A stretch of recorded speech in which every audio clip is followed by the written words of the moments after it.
Simeon goes for the whip on Obliterator. Contentment sticks on. Luger keeps coming. So does Giant Treasure on the outside. Got Flyers squeezing into the clear, and then Beauty Only as Luger races to the lead from Giant Treasure. Got Fly, and further back to the inside is Romantic Touch. It's Luger in front in the Derby. Romantic Touch and Got Fly giving chase. Luger just in front. Burton relentless here, and he gets Luger home in the Derby. So Luger won the Hong Kong Derby at Sha Tin last night. Pretty good effort, Butch. Wide throughout. It was a great effort. Yeah, it was. It sat 3 wide. Look, I think the plan was to sit outside the speed. He looked to get a spot outside the speed, but it wasn't there. And he was content to sit 3 wide the entire, so it was a massive, massive effort. There was question marks about his stamina. He's won, I think, 7 from 11 now. He's a very, very good horse, but gee, those question marks were answered last night. Sure were. And whilst he wasn't a New Zealand bred, 6 of the 10 races last night were won by New Zealand breds, so we continue to punch well above our weights. So important on a big night like that, because that's the night all the owners are there. That's the night they all want to be there, and for New Zealand to have a good night's massive.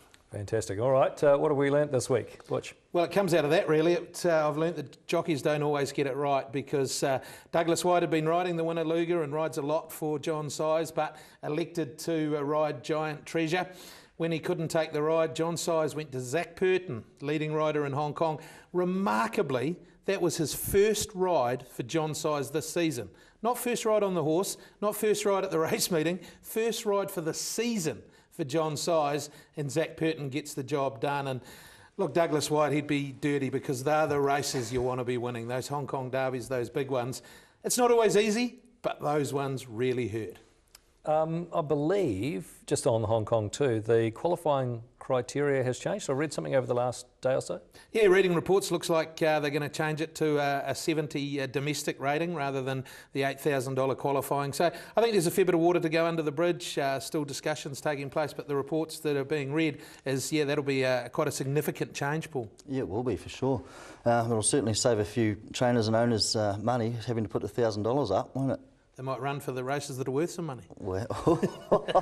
So just to clarify this for me, an owner in Hong Kong can get one of 3 permits, is that right? Yeah, so there's a PPG, which is an unraced out of the trials horse, or a replacement permit. So this will pertain to the private purchase horses, so those that previously out of New Zealand have been able to qualify by winning an $8,000 race. So it appears that they're looking to change that criteria. Or 2 of your first 3 starts, is that right? Or 2 of your first 3, that's how it has been, yes.